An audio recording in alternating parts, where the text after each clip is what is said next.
بەناوی خوای بەخشندەی میهرەبان جوانترین سڵاوتان لێبێت بینەران و بیسەرانی کەناڵی ئاسمانی پەیام بە تایبەت بەرنامەی کاتژمێر حەوت. خۆم بە خۆشحاڵەزانم خوای پەروەردگار دەرفەتی بێبەخشیم لە ئەڵقەیەکی نوێ ئەم ئێوارەیەش بە خزمەت ئێوەی ئازیز و خۆشەویست شاد بوومەوە. میدیا و بانگەشەی هەڵبژاردن تەوەرەی سەرەکی ئەڵقەی ئەم جارەی کاتژمێر حەوت دەبێت بە میوانداری زۆر بەڕێز محەممەد ئەحمەد بەڕێوەبەری گشتی تۆڕی میدیایی کۆمەڵ کە بە سوپاسەوە لە سودۆکانمان لە شاری سلێمانیەوە ڕاستەوخۆ لەگەڵماندا وەڵامی پرسیارەکانی ئێمە دەداتەوە. کاک محەممەد سڵاوی خوارد لەبێ سوپاس بۆ کاردانە. ئەمەوێت لەم بەرنمەیە باسێک لە میدیا و پەیوەندی ڕاستەوخۆی بە بانگەشەی هەڵبژاردن و کاریگەریەکانی و لایەنە ئەرێنی و نەرێنیەکانی بکەین، بەڵام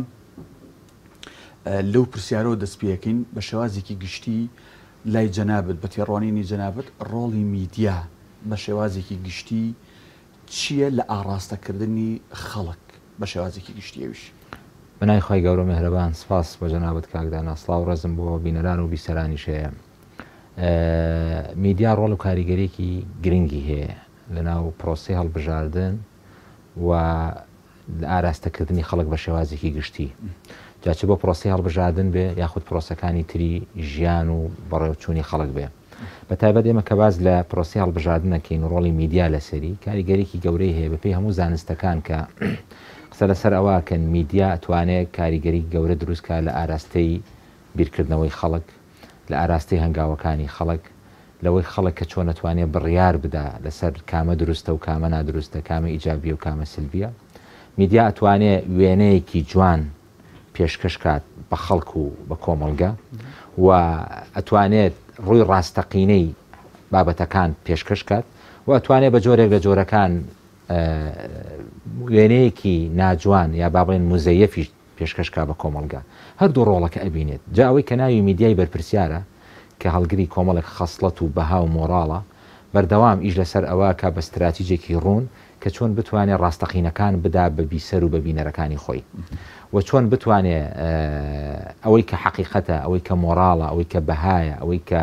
ئەو ئامانجانەی کە میدیاکەی لەسەر بنیاد نراوە ئەمە ڕنگدانەوە هەبێ لە گەیاندنی پەیامەکانی بە خەڵکی.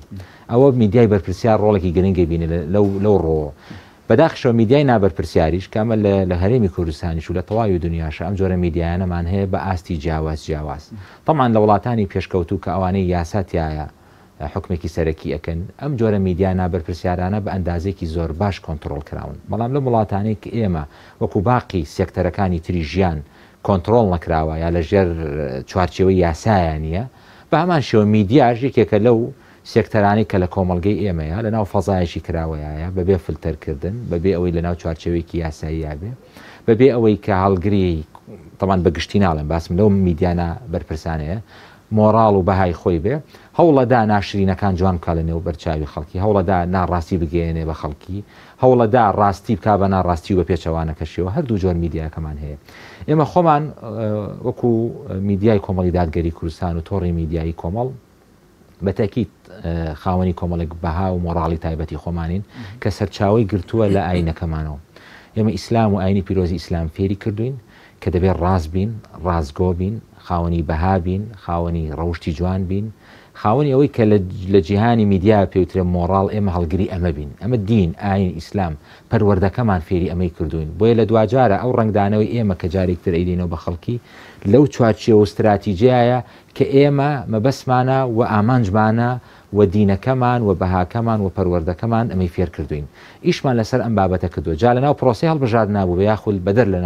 بەدەر لە پرۆسی هەڵبژاردنیشا بێ هەوڵماندا بۆ ئاراستەیە بیکەین. بە تایبەت کاتێک کە باز لە پرۆسی هەڵبژاردن ئەەکەی لەبەرەوەی کێبڕکەیەکی سیاسی لەم بابەتەیە دروست ئەبێ و دەستشکانەوە دروست ئەبێ و هەموو لایەنێکی سیاسی هەوڵ ئەدا ئەو کەسی کە خۆی ئێوێ، ئەو کاندیدەی کە خۆی ئێوێ، ئەو بربژێری کە ئەو چاوەڕوانی لێ هەیە بیگەێنێتە شوێنی مەبەست. جا بۆ ئەنجومەنی نوێنەرانی عێراق بێ کە ئێسامێ لە ناو پرۆسەکانی یاخود بۆ هەر پرۆسەیەکی تریش بێ هەوڵ ئەدا بە هەر هۆکارێک لە هۆکارەکانەوەی کە پێوتێ ئەلغایەت و تبرر الوسیلە، هەموو وەسیلەیەک بگرێتە بەر تاوەکو ئەو ئامانجە و غایە و مەبەستەی کە خۆی هێتی بتوانێت بیپێکی و بەدەستی بێنێ. ئێمە لەو چوارچێوە یا بڕاستی لەگەڵەوەی کە لە ناو بانگەشی هەڵبژاردنیشان استراتیجی ئێمە بریتە لەوەی کە چۆن بتوانین ڕاستەقینە بە خەڵک بڵین. ئێمە ناتوانین شتێک بە خەڵک بڵین و نەشمانوتەوە ناشیڵین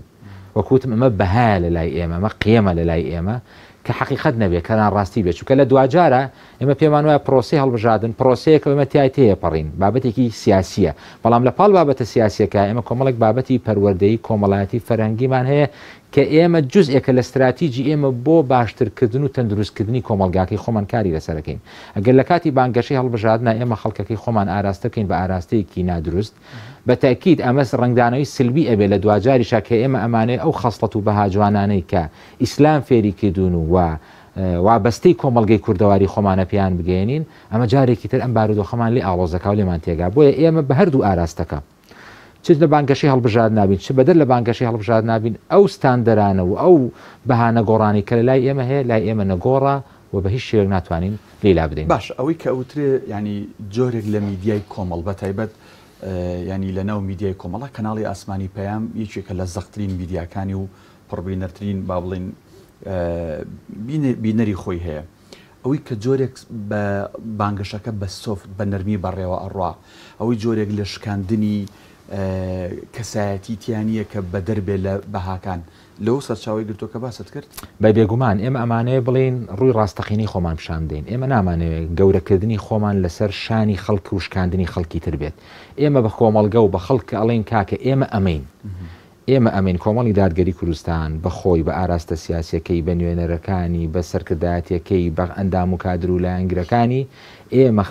ئەوەین کە هەین ئێمە خاوەنی ئەزمون و مێژوویەکین لەناو کۆمەڵگەی کورداواریە و کۆمەڵێک پێچی لە کۆمەڵێک پێچی مێژوویە ئێمە لەگەڵ میلەتەکەی خۆمانە هەبووین و ڕۆڵ و کاریگەریمان هەبووە لەسەر کۆمەلگاکەی خۆمان چ لە بوارە ئاینەکە چ لە بواری کۆمەڵایەتی چ لە بواری پەروەردەی چ لە بواری کاری خێرخوازی چ لە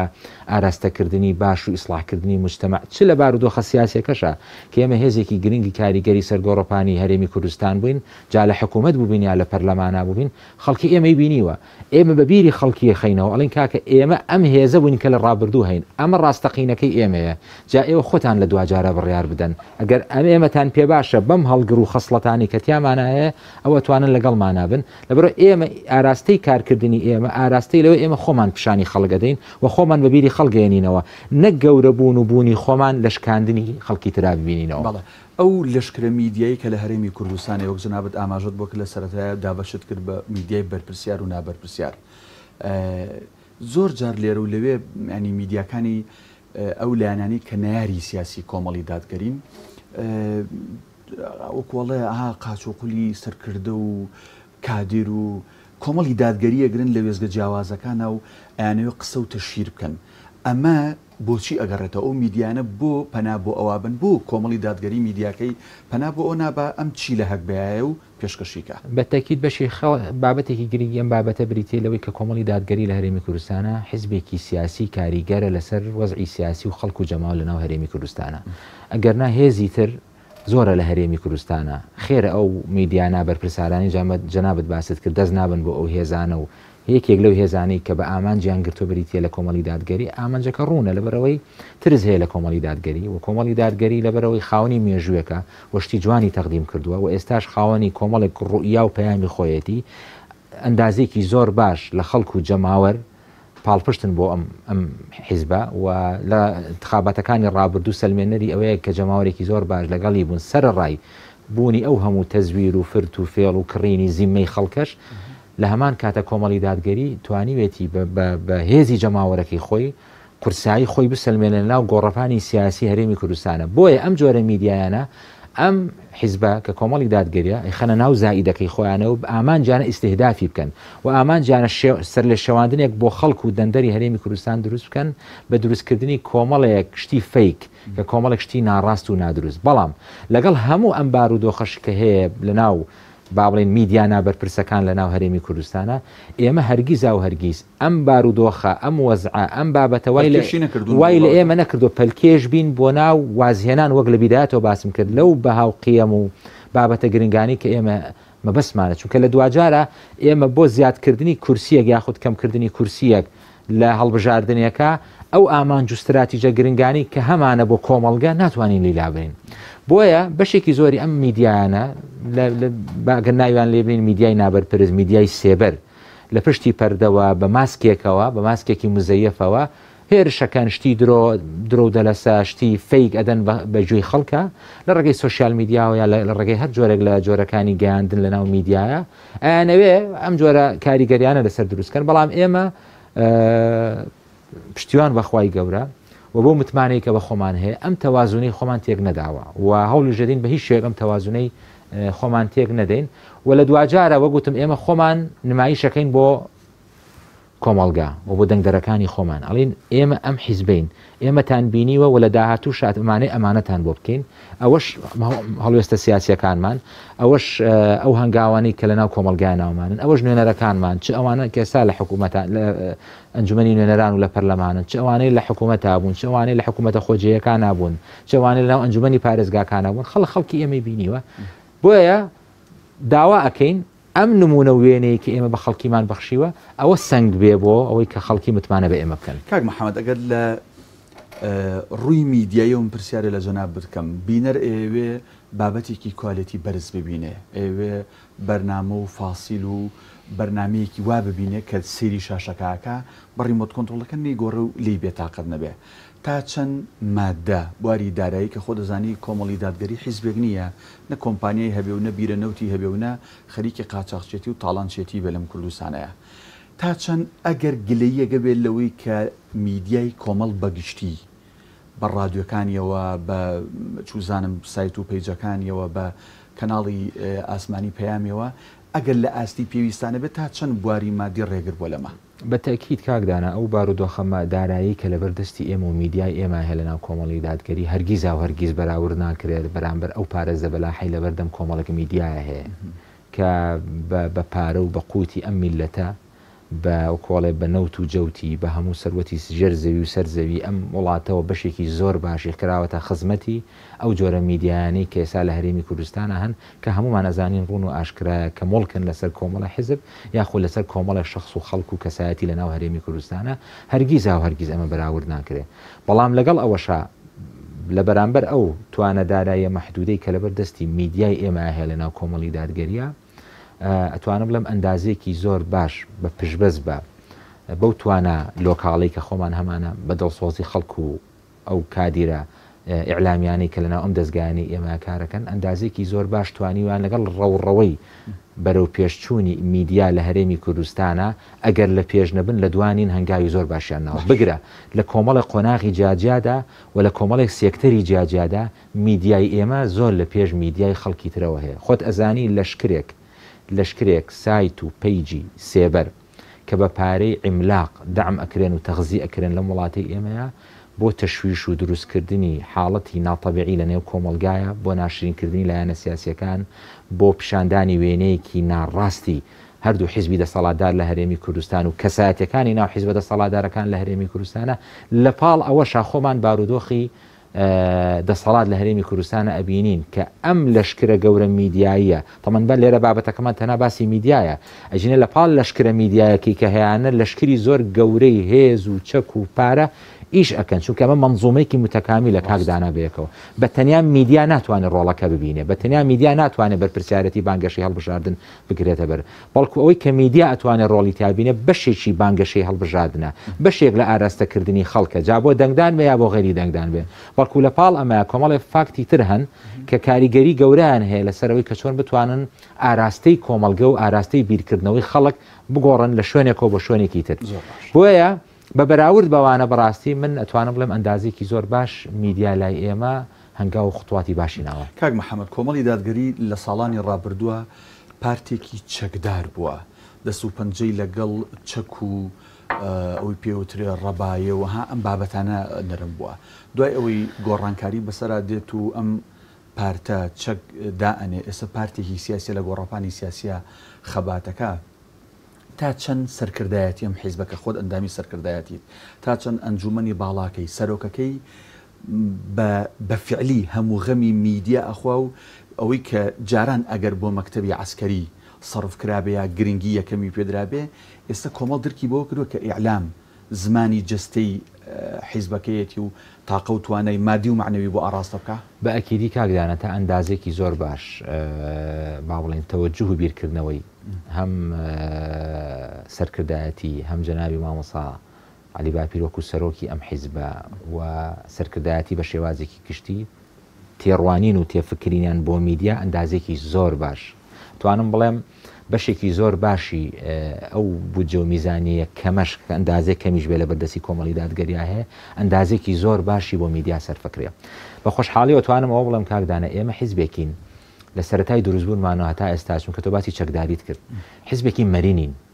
حیزبێکین زۆر نەرمین ئاسان ئەتوانین لەگەڵ گۆڕانکاری و هەلومەرج و بارودۆخە وە کۆڵێ سیاسی و کۆمەڵایەتی و جغرافیەکان کە ڕوو ئەدەن ئەتوانین خۆمان بگونجێنین ئەمە ژێکێکە لەو سیفەتە ئیجابیانی کە ئێمە شانازی پێوەکەین بەردەوامەک و کۆمەڵی دادگەری خەڵکی تر لە نەمەتی خوا نەیتوانی خۆی بگۆڕێ بەڵام ئێمە بارودۆخ واقع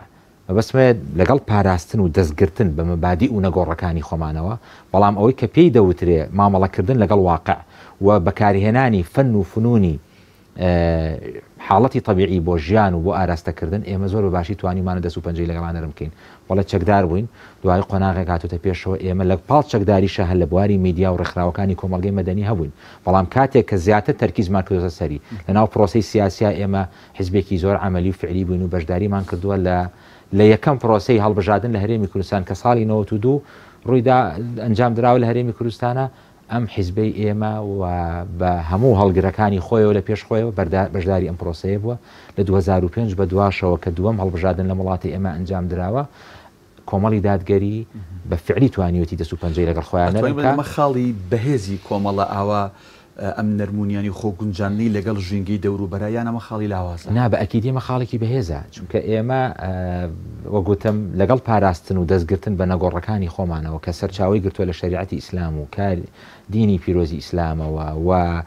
احتیفازکردن بە ئەوەی کە پێی دەوترێ بەها و کەلتوری میلەت و نەتەوەقی خۆمانە بەڵام لەگەڵ ئەوەشا کە پێی دەوترێ حکمت نواندن وەکۆڵە الحکمت وضالة المؤمن لەشوێ پێویستی بە حکمت کردبێ لەشوێ پێویستی بەگرتنی وەسائل و ئەدەواتە دنیایەکان کردبێ ئێمە زۆر بە ئاسانی بەباشی توانیمانە تەعاملی لەگەڵاکەنی دەستیشی لەگەڵان نەرمکەین قۆناغێک هاتە پێشەوە لە کۆنگری ئاخر کۆنگری ئەم حیزبە کە لە مانگی شوباتی ئەم ساڵە ئەنجام درا ئێمە زۆر بە طبیعی ناوی حیزب لە لامان شتێکی مقدس و پیرۆز بووە نە کەسایەتەکانیش لە ئێمە مقدس و پیرۆزن بەڵکو منهەج و مەبادیئەکان لە لای ئێمە مقدس و پیرۆزە و زۆر بە اعتیادی ئێمە لە کۆنگریان ناوی خۆمان گۆڕی کە کەم حیزب هەیە لە هەرێمی کوردستان بەتابەت لە حیزبە سەرەکیەکانی هەرێمی کوردستانە توانی بێتیان دەست بۆ ئەم بارودۆخە گۆڕینی بۆ بارودۆخی گۆڕینی ناوی حیزبەکانیان بن ئێمە زۆر بە طبیعی دەستمان بۆ گۆڕینی ناوی حیزبەکەشمان برد چونکە پێمان وا بۆ قۆناغی داهاتوو ئەم ناوە ئەم عنوانە بۆ ئێمە عنوانێکی تەندروسترە زۆر طبیعیە لە قۆناغەکانی داهاتووشە ئێمە بتوانین دەست بۆ نەجارێکتر بۆ ناوی حیزب بەرین دەست بۆ پەیڕە و پرۆگراممان بەرین دەست بۆ جۆری ئیشکردنمان بەرین دەست بۆ سەرکردایەتەکەمان بەرین ئەمە بەڵێ بە فعلیە و ئەمە ئەو حیزبانی کە بەردەوام لەگەڵ با بڵێن ڕەوڕەوەی پێشکەوتنەکانە ئەڕۆن لەگەڵ ڕەوڕەوەی کۆمەلگاکەی خۆیانە ئەڕۆن چونکە لە دوجارە کاکدانە کۆمەلگا لە گەشە سندنی بەردەوامایە ئەم کۆمەلگای کە ئێستا ئێمە لە ساڵی 2020 کاتیا ئەژین و مامەڵی لەگەڵاکەین زۆر جیاوازە لە ساڵی 90ەکان و لە ساڵی 80کان تەنانەت لە 5 ساڵ لەمە و پێشیش ڕەوڕەوەی ژیان ئەمەندە خێرا دەگوزەرێ مانگ و سەعاتەکان مقارنە ناکرن بێکری ئاماژەت بەوە کرد کە بەشێکی ئەگەر زۆر بەیە با بڵێن پشکی شێری ئەو بەشەی کە کۆمەڵ ئەو پارەی لە بەردەستێتی تەرخانی کردو بۆ میدیاکەی بە شێوازێکی گشتی جەنابیشت وەکو کەسی یەکەمی تۆڕی میدیایی کۆمەڵ ئەگەر من ئەو پرسیارە لە تۆ بکەم لە بەرامبەر ئۆرگانەکانی دیکەی حیزبە ئەو بڕەپارەی بۆ ئێوە لە کەم لە زۆر تەرخان کراوە توانی وتانە لە ئاستی ئەو پارەیە بن و توانی وتانە ئەوە پێشکەش بکەن کە چۆنەڵی زەمیرتان مرتاح بێ باکیدی کاکدانا هیچ کارێک بێ هەڵە و کەم و کوڕی بێ ئەوە نییە گەر لە من بپرسی بڵێ لەناو ئەم میدیایی ئێمە تێبینی و سەر بەڵێ تێبینی و سەرنج هەیە بەڵام وەکو شتی گرنگ و شتی زۆر کاریگەر نا بەڵام بڵێ لە ئوسلوب و لە ئالیەتی ئەوانەیە ئەگەر بڵێن 100% ئەو با بڵێن داهاتی کە ئێمە پێمان ئەدرێت 100% توانیوێتی ئامانجی خۆی بپێکێ بە مطلقی ناتوانین بڵێن نەخێر 100% بەڵام ئەندازێکی بەنسبەتێکی زۆر باش بڵێ بەڵام لەگەڵ ئەوەشە ئێمە مرۆڤین و مرۆڤیش کارەکانی کەم و کوڕیشی تایە و ئەو کەم و کوڕیان بەس خۆشبەختانە ئەوەی کە ئێمە دڵخۆشین چۆن وتمان حیزبەکەمان حیزبێکی مەرنە بە هەمان شێوە لەناو ئەم ئۆرگانەی خۆشمانە کە میدیای کۆمەڵی ئیسلامیە بە ئاسانی ئێمە بە جەرائەتەوە طبيعيە دەست ئەبین بۆ ئەگەر کەم و کوڕێک هەمان بێ دەست ئەبین بۆ نوێکردنەوەیەک ئەگەر پێویستی بێ دەست ئەبین بۆ ئاڵ و گۆڕێک ئەگەر پێویستی بێ و بە طبیعی دەستمان بۆ بردووە و لە قۆناغەکانی داهاتووشا بە دڵنیایی زیاتر هەوڵ ئەدەین چونکە لە دوجارە وەکوتم چۆن ڕەوڕەوەی کۆمەڵگە گەشە ئەکە میدیاش وەکو یەکێک لە سێکتەرە کاریگەرەکانی کۆمەڵگە گەشە ئەکات و مادام ظروف و جۆری بیرکردنەوەی خەڵکو و جۆری مامەڵی خەڵک گۆڕابێت بە تاکید میدیا و غیری میدیاش پێویستی بە گۆڕانکاریە ئەم گۆڕانکاریش بە معنای ئەوە نییە ئێمە لە خراپەوە دەیبین بۆ باش بە معنای ئێمە لە باشەوە ئەیبین بۆ باش یا بۆ باشتر لەم قۆناغۆی گوازینەوە بۆ قۆناغێکی تر کە متەطەلباتی قۆناغ هەر قۆناغە بۆ خۆی داواکاریەکەی جیاوازە لە قۆناغەکەی پێشخۆی لە بڕوانگەیەوە ئێمە دەستمان کراوەیە و دەستیشمان نەرمە بۆ ئەوەی کە بتوانین دەستی بۆ بەرین چی پێویستکە پێش بەخوای گەورە هەنگاوی بۆنێ تا چەند حیزب ئەوەی کە مامۆستا عەلی بەکر لە ئاهەنگی سلێمانی بە شانازی و باسی کرد کە ئێمە دەست ناخێنە کاروباری پەرلەمانتاران و فراکسیۆنەکانمانەوە هەندێک با بڵین هێڵی گشتی و خطوتی و کۆڵی عریزیان بۆ کێشراوە و دوجار ئەوانن ممارەسی کاری خوانەکەن ئەمە بۆ میدیاش ڕاستە کۆمەڵ تا چەند تەداخل لە کاری میدیایی یەکات یان کە ئێوەی دانا و ستافێکتان هەیە و بتوان ئەمە بۆ هەموو میدیاکانی کۆمەڵ جۆرێک لە دەستکراوی کردوون لەوەی کە بتوانن ئیش بکەن بەڵێ بە ئەکیدی ئێمە لەو چوارچیەوە هێڵە گشتیانی کە بۆمان دیاری کراوە هەنگاوەکانی خۆمان ئەنین لە دوجارە ئێمە وەکو میدیا ئۆرگانێکین لە ئۆرگانی کۆمەڵی دادگەری و لە ضمنی ئەو سیاست و هێڵە گشتیانی کە حزب دیاریەکە ئەمە هەنگاوەکانی خۆمانە دین بەڵام لەو چوارچیەوە ئێمە دەستکراوین کە چۆن ئەتوانین ئەو ئامانج و استراتیجانی کە هەمانە وەکو هەموو ڕوتێکی سیاسی لە دنیای وایە هەموو حیزبێ لە دنیای وایە کۆمەڵێک مەبادی و هێڵی گشتی هەیە لەو چوارچیەوە ئۆرگانەکانی هەنگاوانن ئێمەش بە هەمان شێوە لەو ڕۆ ئەندازێکی زۆر باش دەستکراوین و ئەوەی کە پێویست بکات قسەی لەبارەوە بکەین و بڕیاری لەبارەوە بن ڕۆژێ لە ڕۆژان ئەم حیزبەی ئێمە تەدەخولیتیانە کردووە بڵێ بۆ ئاوا بۆ ئاوانە گرنگەوەی ئێمە لەو چوارچێوەیان کە حیزب دیاری کردووە ئەمە ڕامەکێشە بۆ پرسیارە کاک محەممەد ئێوە لە کاتێکدا زمان میدیایەکەن زمان حاڵی حیزبێکی سیاسین بەس ینی زۆر جار لە بەرنمەکانی ئەم میدیایە لە هەواڵەکانی لە خزمەت شەقامە بووە لە خزمەت خەڵکی زوڵم لێکراوە بووە خەڵکێکی هێناوەلوانە ڕۆژێ لە ڕۆژان نەیاری سیاسی کۆمەڵی دادگەریش بوو بێت لە بەرنمەکانی لە هەواڵە چۆن توانیوتانە میدیایەکی حیزبی زمان حاڵی حیزبێک لەگەڵ کێشەکانی شەقام لەگەڵ خەڵکە کە ئەنواعی جاهی سیاسی تایە چۆن توانیوتانە ئەمە ینی بگونجێنن ئەمە یەکێکە لەو خەسڵەتانی کاکدانە ئێمە بەردەوام شانازی پێوەکەین و خەڵکی بەدەر لە خۆشمان بەردەوام شایەتی ئەومان بۆدەن کە ئەم میدیایی ئێمە لە سەرەتای دروستبوونیەوە تا ئێستاش میدیایەک بووە زۆرترین دەرگای واڵا کردووە بەڕووی ئەو کەسانش کە لە تەوەجه و جۆری بیرکردنەوەی سیاسی و ئایدۆلۆژیا لەگەڵ ئێمە جیاواز بوون بەڵام دەرگای ئێمە ئەندازێکی زۆر باش کراوە بۆ مینبەرێک بووە خەڵکێکی زۆر خۆی بینیوەتەوە لەناو ئەم میدیای ئێمەوە بەردەوامیش ئەم بارودۆخە هەیە لە نووسەران لە ڕۆشنبیران تەنانەت لە سیاسیەکان تەنانەت لەوانش کە لە جۆری بیرکردنەوەی سیاسی و ئایدۆلۆژیان لەگەڵ ئێمە جیاواز بووە بەڵام ئێمە دەرگامان واڵا کردوون مەگەر کسێک خۆی حەزی پێ نەکرد بێ لە میدیای ئێمە دەرکەوتوی ئەگەرنا ئێمە لە دەرگای هەموو جۆرە ئەم بیرکردنەوە جیاوازانەمان ناوە هەوڵمان داوە ئێرە وا لێ بکەین منبەرێک بێ هەموو خەڵکێک خۆی ببینێتەوە لەم ڕۆ ئێمە پێم وابێ هەنگاوی زۆر باشمان ناوە ناڵێم ئەتوانین بڵین بە مطلقی ئەوە بەڵام ئەندازێکی زۆر باش بە بەراورد بە میدیای حیزبی لە وڵاتی ئێمە و لە هەرێمی کوردستانە بەراورد بە میدیایکی حیزبیەکەی چونکە تۆ لەگەڵ میدیایکی غیرە حیزبیان ناتوانانی ئەم جۆرە بەراوردە بکەی بەڵام بەراورد بە میدیایکی حیزبی من قەناعەتمە خەڵکی دەرەوەی ئێمە شایەتی ئەوەمان بۆ ئەدەن کە ئێمە لەم ڕۆ توانیومانە گرنگێکی زۆر باش بم بۆ چوونە جیاوازانە بین لە هەموو جوانبەکانی کۆمەڵگاوە باش ئێوە لایەنێکی سیاسی کاریگەرن ینی ژمارەیەکن حسابەکرێ بۆ کۆمەڵی دادگەری لە کوردستانە تا چەند هەڵوێستە سیاسیەکانتان بۆتە ئەوەی زۆر جار لێرە و لەوێ تیمە ڕۆژنامەوانەکانی پەیام چ پەیامنێر بێ چ کامێرەمان بێ چ ئەوانێکی ئەنوێ بەرنامەیە لەگەڵ کەسایەتی سیاسیەکانی ئەم وڵاتە بکەن تا چەند ئێوە کارتان بۆ ئاسان کراوە یا بە پێچەوانەوە ئێوە زۆر جار باجی ئەوەتان داوە کە میدیایەکی بەرپرسیارن و ڕازگویانە ڕۆشتون بۆیە لە زۆر بابەت مەحروم کراون لەم ڕۆ گرفتی زۆر گەورە هەیە لە وڵاتی ئێمە کاکدانە بە حکومیەوەی ئەم وڵاتی ئێمە وەکو باقی شتەکانی ترکە بە یاسا سەروەرنی و بە یاسا بەباشی ڕێک نەخراوە بواری میدیا و ڕۆژنامەگەریش بە هەمان شێوەی گیر و گرفتێکی گەورەی هەیە یەکێک لەو بابەتانی کە زۆر جێی گرفتە وەرگرتنی سەرچاوی زانیاری یعنی لەم ڕۆوە بەشێکی زۆری ئەم میدیایی ئێمە و میدیاکانی تریش تا ئەندازەیەکی زۆر مەحرومن لەوەی کە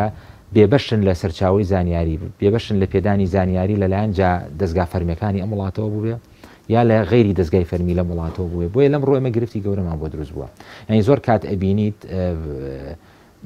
حکوومەت بنمونە حکوومەت لە وڵاتی ئێمە دەرگاکەی لەوانەیە بۆ یەک دوو چەند میدیایەکی زۆر دیاریکراو کە خۆیان مەبەستیانە کراوە بێت ڕێ بە میدیاکەی ئێمە نادا بڕوە تەختەی کۆنگرە ڕۆژنامە نووسەکەی بکات تەختەی چالاکیەکەی بکات تەختەی هەنگاوەکەی بکە بە هەمان شێوە لە غیری حکوومەت بۆ مؤسساتەکانی تری دەوڵەت تەنانەت مؤسساتی تری دەوڵەت لە دایرەیەکی زۆر ئاساییەوە زۆر کات ئەبینیت دەرگای داخسۆ بەسەر میدیاکەی توێ بەڵام میدیای زۆر بە ئاسانی توانێت بڕاتە ناوی تەختەی بکە لەم ڕۆ گیر و گرفتمان زۆر زۆرە شقام و لە کاتی ڕووماڵی خۆپشاندان و ناڕزایەتی ئەمەش بە هەمان شێوە ئێمە بەردەوام کاتێک کە ناڕزایی خەڵک هەبووە میدیای ئێمە بەردەوام لە بەرەی ئەم خەڵکەیە بووە و شاشەی ئێمە ئەو شایەتی بۆ ئەدرێت کە ئەگەر ناڕزایەتێکی خەڵک بوو بێت لە بۆچوونی سیاسیشیانە لەگەڵ ئێمە جیاواز بوو بێت میدیاکەی ئێمە بەرپرسانە مامەڵی لەگەڵا کردو هەوڵمانداوە بیگوازینەوە هەر لە خۆپیشاندانەکانی حەفەی شوبات بە نمونە وەربگری تا کۆتا خۆپیشاندانانی کە چەند مانگی ڕابردوو لە شاری سلێمانی و لە هەولێر و لە شوێنە جیاوازەکان کراوە میدیای ئێمە حزۆرێکی جددی هەبووە بەڵام بە پێچەوانەوە هێزە فەرمیەکان هێزە هەندێک ڕێگری زۆر باش کراوە لە میدیاکانی ئێمە زۆر کات کارگەشتۆتە ئەوەی عزیێتی میدیاکار و ڕۆژنامەنووسی ئێمە درراوە کەلوپەلی ڕۆژنامەنووسیان لێ سندراوە شکێنراون عزیێت دراون قسەی ناشینیان بەرامبەر کراوە هەموو ڕاکەشی دادگاش کراون و هەموو ئەوانش تۆمار کراون بەشێکی زۆری چ لە ناو میدیای ئێمە یا چ لە ناو هەموو ڕێکخراوانی کە داکۆکی لە مافی ڕۆژنامەنووسانەکەن ئەگەر بڕی لاپەڕەکانی هەڵبێتەوە بەشێکی زۆری پەیامنێر و ڕۆژنامەنووسەکانی ئێمە بینێتەوە کە ناویان لەوە هەیە و تووشی ڕوبەڕووبوونەوە وە کۆڵی عزیێدان و ئەوانە بوون بەڵام لەگەڵ ئەوانەشا هەمووی ئێمە کۆڵمان نەدا و کۆڵ نادەین لەوەی کە بەردەوام لە بەرەی خەڵکابین و بەردەوام بتوانین ڕاستەقینەی کۆمەڵگە و شەقام بگوازینەوە بۆ خەڵک لە ڕێی میدیاکەمانەوە لەم ڕۆژەوە قەناعەتم وایە باجمان داوە و پەشیمانی ژنین لەوەی کە کردومانە داومانە باش من ئەمە هەم پرسیاری ینی باڵم خەڵک هەندێک ڕۆژنامەنووس یا ئەگەر بم بووری وەکو کارمەندێکی ئەم کەناڵە لەوانەیە جۆرێک لە ڕخنە و پرسیاری منیش بێ بۆ جەنابەت ئەوترێت کۆمەڵ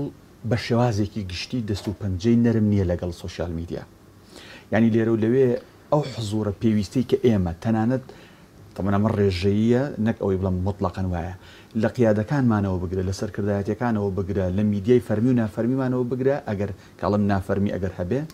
حتا وەکو تەنانەت ئەنجومەنێک ڕێخستنێک کە میدیایەکی هەیە ئەوترێت زۆر دەست و پەنجەمان لەگەڵ سوۆسیال میدیا نەرم نییە و ئێمە لەم بوارەیە کە زۆر گرنگە ئێستا غایبین ئەگەر وایە ئەمە هۆکارەکەی بۆچی ئەگەڕێتەوە ئەگەر وەکو میدیای فەرمی باسی کەنێمە لە تۆڕی میدیایی ئەو بەشی کە تایبەتە بە دیجیتال میدیا و سوۆسیال میدیا ئێمە بەشێکی فعلیە لای ئێمە و ئیش ئەکات و کارەکە و ئێمە وەگوتم بڕوامان بە شتی بەرپرسانە هەیە ئیشمان لەسەر سوۆسیال میدیایەکی بەرپرسانە کردووە چ لەوەی شتی فەرمیمان هێشتی نافەرمیمان لەم تۆڕە وجودی نییە نیمانە بە هیچ شێوەیەک و ئێمە بڕوامان بەوەش نییە و پێشمان وایە ئەوە بەشێک لەو ئاڵۆزی بازاڕی کە لە وڵاتی ئێمە دروستی کردو بەشێک لەوەی کە ناڕاستی ئەکرێ بەڕاستی و بە پێچەوانەوە بەشێکی ئەوەی کە ڕۆژانە تەشهیر و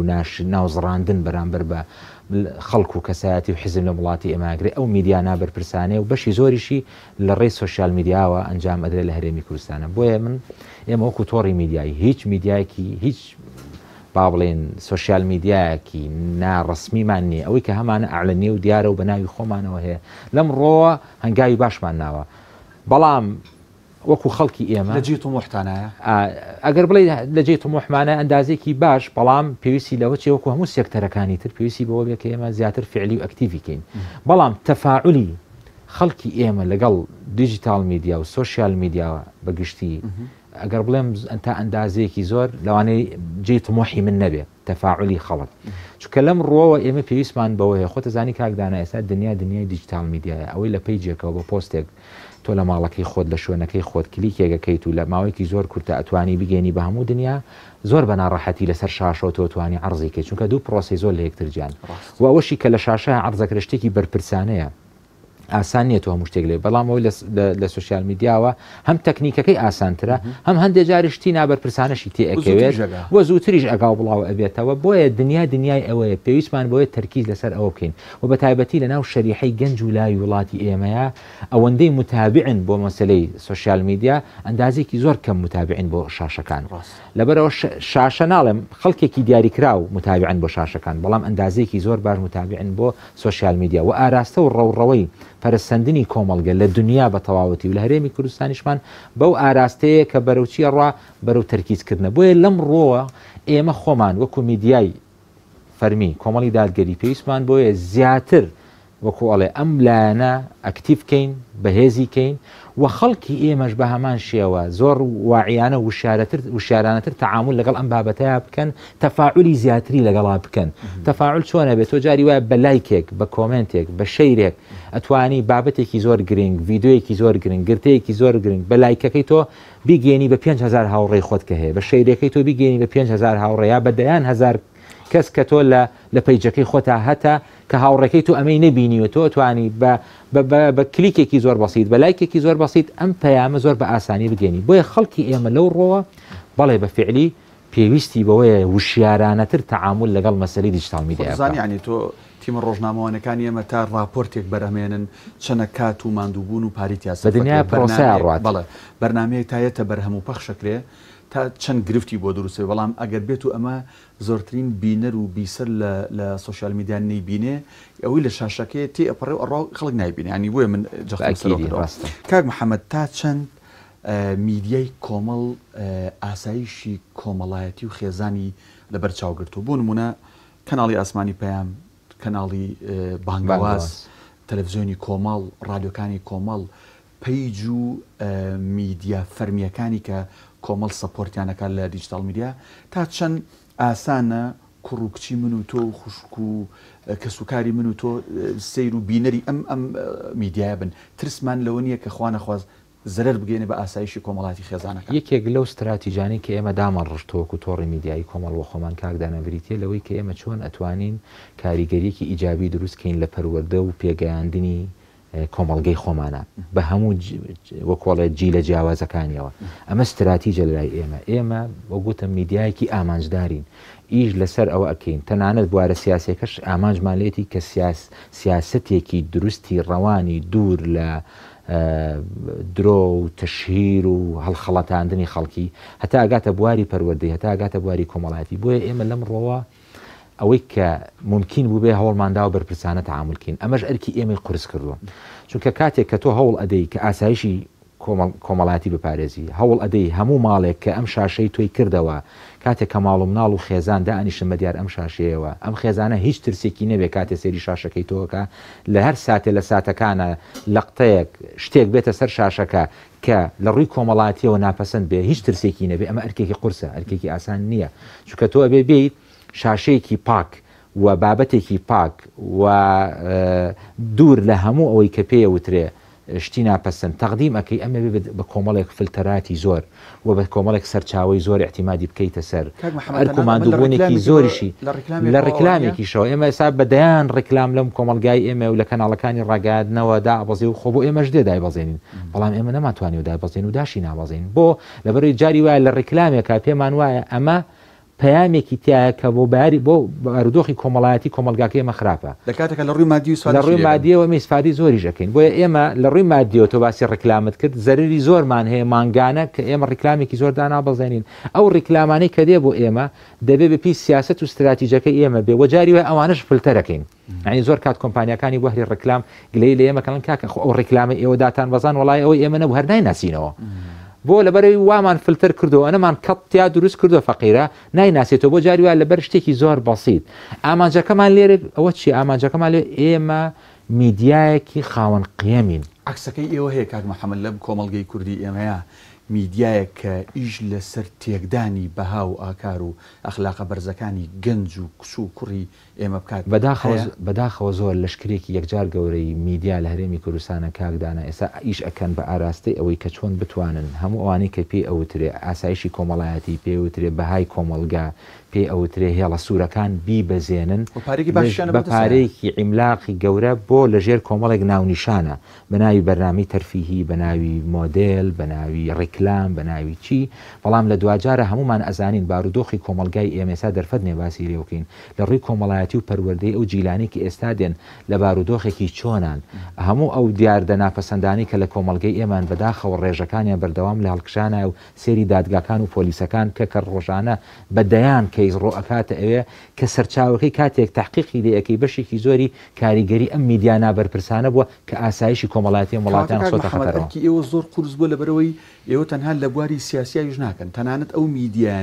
میدیا نابەرپرسانی لەسەر کللتور لەسەر ئەخلاق لەسەر دین لەسەر سیاست ئیشەکەن ئێوە ناچار لەم میدیای خۆتانەوە بێ بەرپەرچی هەمووی بنەوە بە ئەکیدی ئێمە هەم ئەبێ ئەوانە نەکەین و هەم ئەبێ ڕۆڵیش بژێڕین لەوەی کە چۆن بتوانین ئەم ئاراستە نادروستە کە لە کۆمەلگایە هەیە جارێکی تر ئێمە هەوڵی ڕاستکردنەوە بدەین و بە خەڵک بڵێن ئەمانە هەڵەن ئەمانە خراپن بۆ خۆتان بۆ داهاتی کۆمەلگاکەتان تەنانەت بەدەسەڵاتیش لە هەرێمی کوردستانە ئێمە بەردەوام لە شەڕێکی میدیایی و ڕاگەیاندنی گەورە هین لەگەڵ یانە کە پیاڵین کاکە ئەم هەموو میدیا نابەرپرسەی کە هەیە لە هەرێمی کوردستانە و ئیش ئەکەن لەسەر تێکدانی ئەم کۆمەلگایی ئێمە ئێوە لێی بەرپرسن تکایە بە خەبەر بێنەوە یعنی ئێمە نەک لەگەڵ میدیاکان لەگەڵ ئەوانەشی کە لە پشت میدیاکانەوە بەردەوام لە کێشمە کاک محەممەد لە میدیای کۆمەڵ بە شێوازێکی گشتی لەم بانگەشەی هەڵبژاردنەیە لەگەڵ کاندیدەکان لەگەڵ مەڵبند و ئۆرگانەکان لە گواستنەوەی ئاهەنگەکان لە چوونە ناو خەڵک و جەماوەر بە شێوازێکی گشتی ئەو پلانی لە سەرەتای بانگەشەوە داتان ناوە بە هاوکاری لەگەڵ با بڵین لیژنەی باڵای هەڵبژاردن بێگومان لێ ڕازیت وڵای ئەوە دوای تەقیمە بێ بەجێ بێڵین بۆ خەڵکانی کە هەڵسەنگان و تەقیمەکەین بەڵام ئەگەر لە ئێمە وەکو خۆمان بۆ چوونی خۆمان پێی ئەو پلانی کە دامان ناوە بۆ بەڕێوەبردنی ئەم بانگەشەیە ئەندازێکی زۆر باش لێ ڕازیم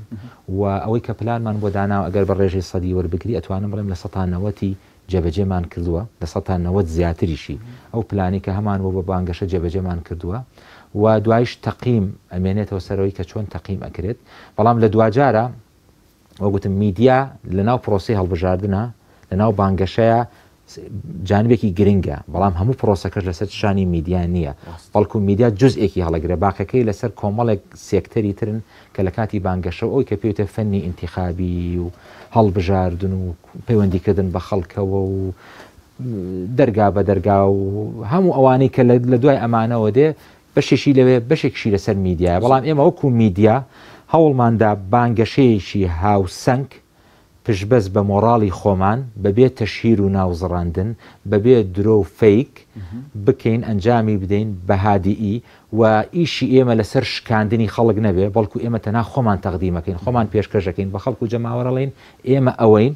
خەڵک با خۆی بڕیار بدا کێ هەڵەبژێرێ چونکە ئێمە هەنێ میدیاشمان هەیە لە کوردستانی ئێمە و زۆریشن نەک هەندێک کە ئیشیانەوە کۆڵێنانیان لەسەر شکاندنی خەڵکی ترە واتایە خۆی بچێتە سەر لەسەر ئەساسی خەڵکی تر ئێمە ئەم جۆرە استراتیجە لە لای ئێمە مەرفوزە زۆر باشە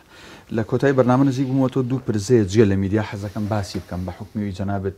جگە لەوەی بەرپرسی با بڵین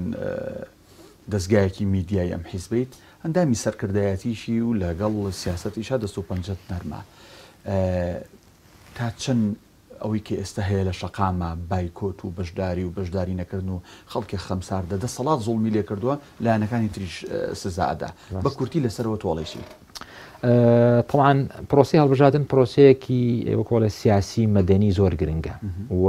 بەکارهێنانی ئەم ئوسلوبە تا ئێستا لە هەرێمی کوردستان و لە وڵاتی ئێمە بەدیلی ترمان نییە ئێمە لە غەیری هەڵبژاردن شتێکی تر نییە ئەمڕۆ ئێمە ممارەسەی بکەین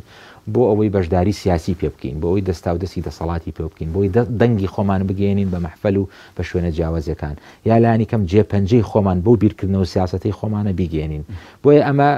وەکۆڵێ بێبەدیل لەم بارودۆخی کێسا لە هەرێمی کوردستانە هەیە خەڵکیش بە شێوازێکی گشتی لە ڕابردوو ناومێت کراوە لەوەی کە ئەم دوو حیزبە لە هەرێمی کوردستانە لە ئەنجامی ئەو 30 ساڵی کە لە وڵاتە حکومڕانیان بردۆ بەڕێوە خۆمان نەزانین ئەو نەتیجە و دەرەنجامەکەی بۆ کە ئێستا هەیە بەڵام ئەمەش بە واتایە نایە کە خەڵکی ئیتر تەواو بێئومێدن ناچنە سەر سندوقەکانی دەنگدان ئەمە وەک وەڵێ جۆرێکە لە شەڕی نەفسی کە هەردوو هێزی دەسەڵات لە هەرێمی کوردستانە ئەنجامی ئەدەن لەگەڵ خەڵکە یانە ئیحای ئەوە بە خەڵک بدەن کاکە خەڵک بێتاقەتەوە نایەتە سەر سندوقەکانی دەنگدان ئەوەندەی تر خەڵک لە خەڵک بگێنن و خەڵک سارد بکەنەوە لە پرۆسیال بژادن و بە خەڵک بڵێن کاکە بە چونتان بەسەر سندوقەکانی دەنگدان هیچ لە وەزع و بارودۆخەکە ناگۆڕێ ئەمە تەمان لە قازانجی هەردوو حیزبی دەسەڵاتدارە لە هەرێمی کوردستان و لە زەرەری ئەو هەموو دەنگەیە کە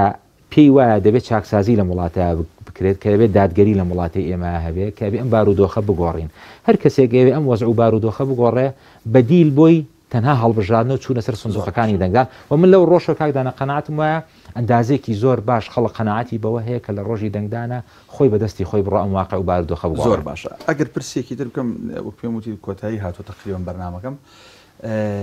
خەڵک بۆ دەنگدا بە کاندیدەکانی ئەوەی کە لەسەر شاشەی پەیام عەرزەکرێ ئێسمە 5 کاندیدمان هەیە 2 خوش و سێبرا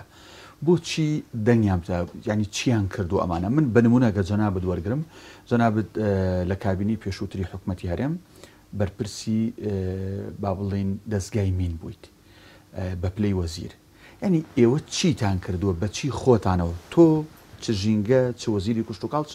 بەڕێوبەری ناحیەوانی کە لە حکوومەتە خۆجێ و حکوومەتی هەرێمە هەبوون یا لە هەر شوێنێکە هەبووبن بۆ خەڵک دەنگ با بە ئێوە بەئەکیدی ئێمە بە ئەندازی ئەوەی کە خەڵک لە ڕابردوو دەنگی پێداوین بەو حەجمی کە خەڵک پێداوین کە چوونەتە ناو حکوومەت و ناو پەرلەمانەوە ئەگەر بێن هەڵسەنگاندن بۆ نێرەکانی کۆمەڵی دادگەری بکرێ وەک ڕێژەیان وەدابنرێ بزانێ چەند ئەوەندەی ئەو حەجم و قیاسی کە خۆیان هەیان بووە چ لە ناو حکوومەت چ لە ناو پەرلەمانە توانیوانە ئەدا تەقدیم بکەن ئێمە کاتێک کە لە حکوومەت بووین لە کابینی هەشتی حکوومەتی هەرێمی کوردستانە ئێمە بە سێ وەزیر کە بەشداریمان کردو لە حکوومەتەیە ئەوەی کە تەقدیممان کردو ئێستا هەمووی دۆکۆمنتەوە هەیە لە ناو حکوومەتی لە هەڵسەنگاندنەکانی حکوومەتی هەرێمی کوردستانە بزانە ئەو موسساتانی کە لە لای ئێمە بووە لە پلەی چەنەما هاتوون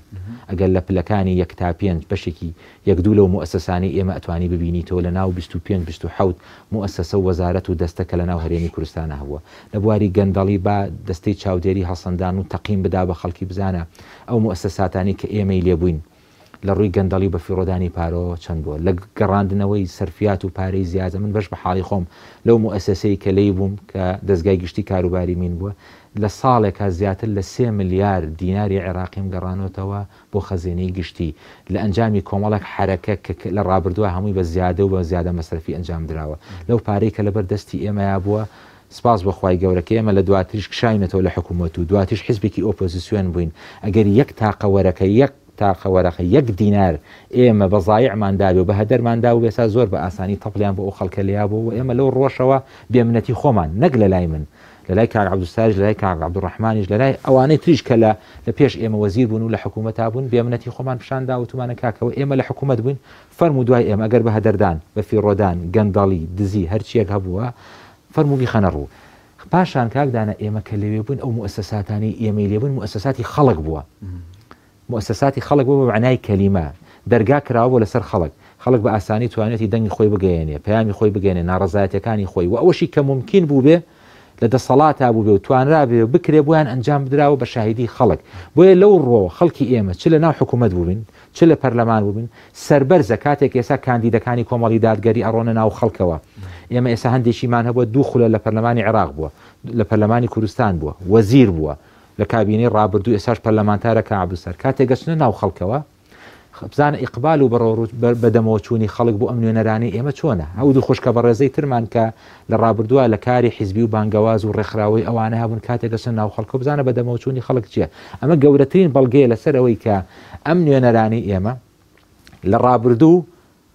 وەکۆڵە تاقی کراونەتەوە تاقیکردنەوەکەشیان ئێستا بەرهەمەکانیان لە شاریعە ئەبینن دەی با خەڵکێک لەوانەی کە لە ڕابردووە لە حکوومەت بوون یا هەبوون با فەرموو بچنە ناو خەڵک و جەماوەرەوە و لە شێخەڵاو لە بەدەرکی سەرا و لە شوێنە گشتیەکانە خۆیان عەرزکەن بۆ جەماوەر و با کامێرە بە ئازادانە بیان بینێ و تەسویریان بکە بزانە ڕەتفعلی خەڵک چێ بەرامبەریان بۆیە ئەمە مشتێکە لە خەروارێکی ئەوەی کە خەڵکی ئێمە لە ناو پەرلەمانە لە ناو حکوومەتە تەقدیمی کردووە کابینەکەمان فراکسیۆنەکەمان ئێستا لە ناو پەرلەمانی کوردستانە کە 7 کەسن گەورەترین کە فراکسیۆنی ئۆپۆزیسیۆنن لە ناو پەرلەمانە تا ئێستا لە مێژووی حکوومەتی هەرێمی کوردستانە نەبووە سەرۆکی حکوومەت و جێگرەکەی پەلکێش بکرێ بۆ لێپرسینەوە لە ناو قاعی پەرلەمانە ئەم فراکسیۆنی ئێمە بەڕسمی پەلکێشی کردو تەوان بە یارمەتی هاوکارەکانیان لە ئۆپۆزیسیۆن هێناونەتە ناو قاعی پەرلەمانەوە با حیزبەکانی دەسەڵاتیش کە یەکێتی و پارتین دەنگیان نابێت بۆ سەر لەنێ متمانە پێدانەوەیان بەڵام ئەوەی کە ئەرک و واجب بووە لەسەر فراکسیۆنەکەی ئێمە کە هێنانی حکوومەتە بۆ پەرلەمان و داواکردن بە لێسەندنەوەی متمانە بۆیان ئەرکی خۆمان ئەدا کردووە بەو دەنگەی کە پێمان بووە بەڵام کاتێک کە زۆرینەیەک یەکێتی و پارتین دەنگیان داوە بەمانەوەی ئەو کاتە نابێ خەڵک گلەی لە ئێمە کاکدانە خەڵک بێ گلەیی لە خۆی بکە بۆ ئێمە ناکا بە حیزبی ڕقەمیەک تاوەکو ئەوەی کە پێشکەشمان کردو لە حکوومەت لە پەرلەمانی بەغا نوێنەرەکانی ئێمە مامۆستا ئەحمەد و کاک سەلیم مامۆستا سەلیم چیان تەقدیم کردو لە ماوەی ئەم 2-3 ساڵی کە لە ڕابردوو لەوێ بوون بۆ داکۆکیکردن لە موچەی خۆرانی ئەم وڵاتی ئێمە بۆ هێنانی نەوت و بەنزین بۆ هەڵەبجە بۆ هەموو ئەو مەلەفانەی کە تایبەت بوون بە پێشمەرگە و ناوچەکانی ترەوە بزانن ئەوە دۆکومنتەکان هەمووی لەبەردەستە کەواتە کۆمەڵ لە حکوومەت بوو بێ و لە پەرلەمان بوو بێ لە بەریش شەقام و خەڵکا بوو بۆ خزمەتی خەڵک لەوێ بوونەك بۆ خۆی بەدڵنیایی زۆر سپاس بەڕێز محەممەد ئەحمەد بەڕێوەبەری گشتی تۆڕی میدیایی کۆمەڵ سپاس بۆی کە ئەم ئێوارەی میوانی ئێمە بوو سپاس بۆ ئێوەش بینەرانی عزیز و خۆشەویست تا ئەڵلقەیەکی دیکە لە کاتژمێر 7 سپاس بۆ ئەوەی کە تا ئەم ساتە بینەر و بیسەرمان بوون خواتان لەگەڵ